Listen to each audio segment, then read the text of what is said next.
Hello there, welcome to the Beautiful Disasters. Today I'm going to talk about Psycho 98. Now Psycho, as we all know, is a classic of Hitchcockian horror.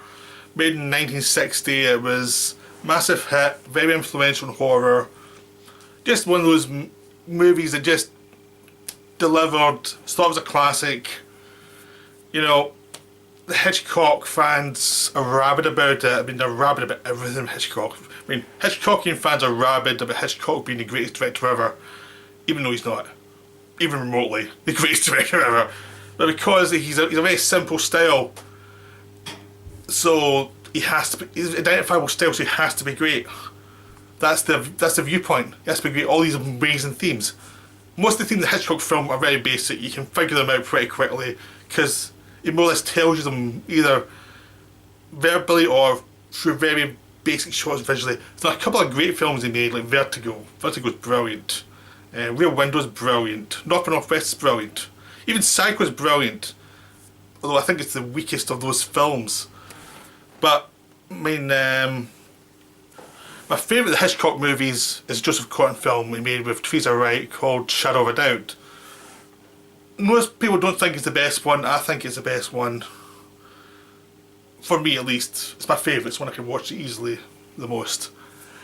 But Psycho is the kind of golden Hitchcock movie. It's the one that you have to love. It's a great one. It's one that's apparently perfect in every way. You know, the surrealists love it too. Gigi Ballard loved it. Everyone loves it. It's the great Psycho's a great Hitchcock film apparently. It's shot in black and white, so it must be pure. It's kind of stupid. It's kind of a stupid film in some way. The psychology is stupid. Visually it's great. It's one of those ones that works. It really works because the first section misleads you, then it leads you into, but it leads you up to your mind up to a certain point to make it feel much more dreamlike. Then something happens, and then another narrative takes over, and it's a bit of logic of a nightmare, but it's not. It's short and very a way that sets up so it's something in real life, but it's also a nightmare logic. It just works within the cast. Anthony Perkins as Norman Bates. All the casting really works, apart from the two lovers who are kind of dull. But generally, it's a film that just really delivers something that's very much pure cinema. It just really delivers. But you actually look into the psychology of Norman Bates, it doesn't quite make sense. He's functional, but he doesn't seem too much like a serial killer. He seems the mother's boy, and they have the imagery to show he's a killer, but for me I never really bought he was a killer. I just bought that it was a nice bit of trickery in the movies. That was always my problem with Psycho. I never really bought Norman Bates as a killer. I bought him as an interesting character, but not a killer. It's like it's just one of the things that I always thought was at a distance from. But I still think it's a terrific movie. It's just there's something about it I don't think is quite as good as some of the other films that Hitchcock made. So Gus Van Sant made a shot-by-shot remake in '98 and caused the consternation of many. So many people hated this film. It was just so hated by everyone. And you know, I kind of liked it. It's really interesting because it's looking at the whole phenomenon of Hitchcock and Psycho, how this perfectly made film can be reinterpreted so you can follow the exact script but have a different cast with different functions, a different director who, even if it's framed in the same setup, will frame the shot in a different way so that where your focus would have ever been, the shot will be slightly different. How the intercutting shots will work differently, the pacing will work differently, all because it's a different director, a different time, and how that affects the experience. That's what it means. It really is an art house film. It really, Gus Van Sant conned Universal to give him money after Good Will Hunting to make this shot-by-shot remake. And it's hilarious just watching the reaction. Even if the film was unwatchable, just the reactions of Hitchcock fans was so much fun to watch. It was just so enjoyable to watch them froth about this like how could someone do this? How dare they do this? It was so funny. You know, I like watching that when people take things too seriously. You can't just admit, like, it's just two different versions of a film. It's not... You can still prefer your version. Most people still prefer the original Psycho. Even people who like the remake probably still prefer the original Psycho. It's just that there's something interesting about the remake. Because it's... even though it's like an experiment, but it's also probably the first film in what Gus Van Sant was going to go towards after this film, which was this kind of very dislocated feeling about America, about relationships, because they would go on to make films like Elephant or Jerry, which were about these disconnected people wandering through these landscapes, and it was about the emotion of the wandering and the idea that people just can't quite connect.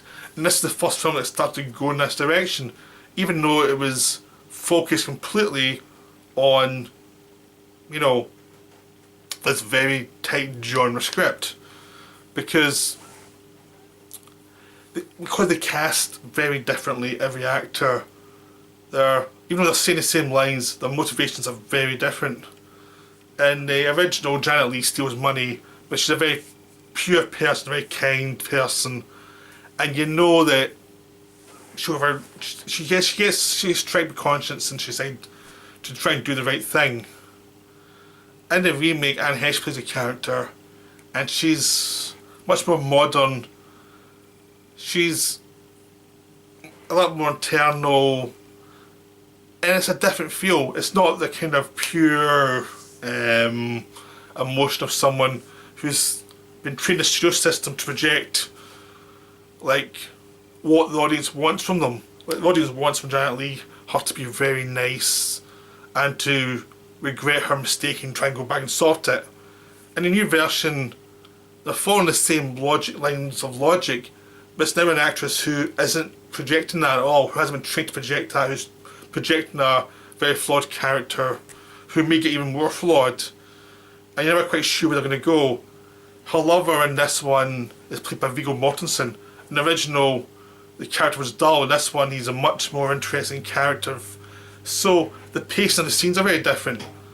In the original, his scenes are all exposition.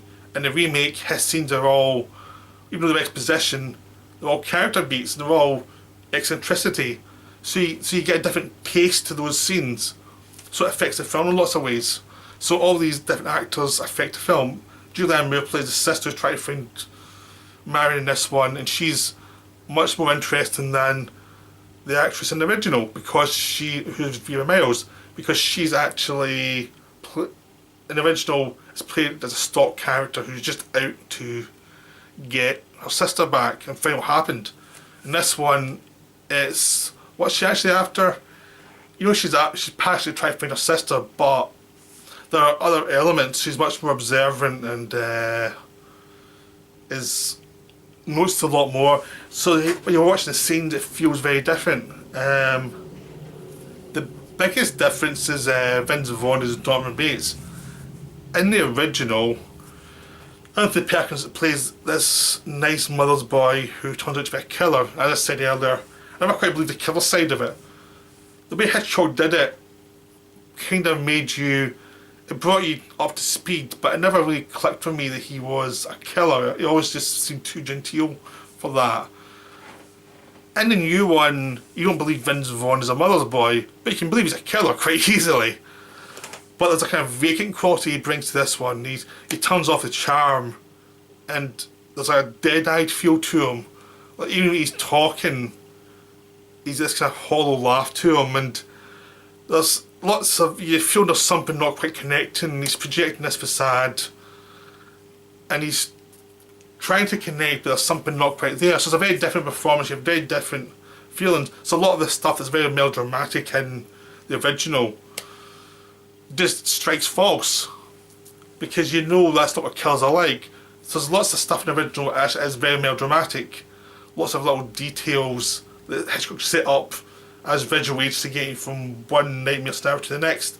That he shoot the film a lot more like it's naturalistic, with naturalistic actors. It shows up that some of these ideas are very basic and not very thought out. Like a lot of his, you go around his room and you find all these toys and things, which never really worked for Anthony Perkins either. Or you went round what you saw in Anthony Perkins' house. I never thought quite chimed either. But this one is really archaic, but actually works better in some ways because it shows the stuff you can't quite figure out with this guy. He is very disconnected. So the kind of schizo feel to him is actually more real. But there's no charm there because obviously Vince Vaughn turned the charm off in this film. So all the kind of things that should be hiding you from the fact this guy's a killer aren't there. So that makes it very interesting because you know as soon as you meet him, he's a killer and she's in trouble. Where with Anthony Perkins that was not the case.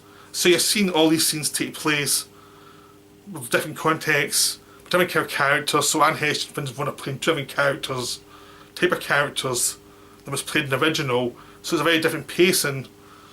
So the original, a lot of the scenes felt faster, and this one they feel a bit slower and deadened. But that's very interesting to watch. And it's very interesting to see the aftermath of it. They're following the same script, but it's played out at a slightly slower pace. People are more cynical, and the whole thing shows how it's very. The original had a lot of melodramatic ideas about how they try and find out what happened to her. In this one, it plays out as people wandering around trying to figure it out, but not quite sure, not quite believing in themselves. And when they do figure it out, it's kind of a letdown. To me, that's wonderful, but to a lot of people looking for entertainment, that's bad. Because as entertainment, this film doesn't really work. As an art house, exercising style and exercising what actors bring to it, what directors bring to it, what the focus in certain scenes, A to B to C, and what the focus of someone walking like to the left of the screen or the right of the screen at a certain pace, how the scenes are paced, how that's all different in your script. It becomes fascinating to see how much nuance you can get out of the same material, which is the same thing happens to be seen in any theatre production where different people have different nuances. So you can have lots of different Hamlets, lots of different direction Hamlets. So this is the first time it really happened in film. It was taken to the extreme as a shot-by-shot remake. So it's one of those disasters that I think is kind of wonderful because it really allows its flaws to be all out there, and I'm not sure it even expected it to succeed. I think it was always meant to be a kind of weird experience. But I think it's a terrific experience. I think it really works, but it's just not for everybody.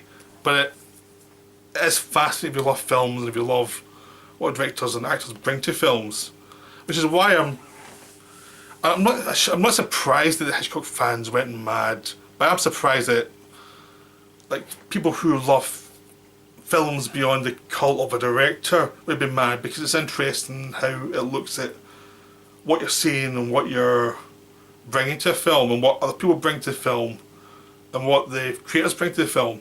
I think I'm interested in that. There's lots here that are fascinating.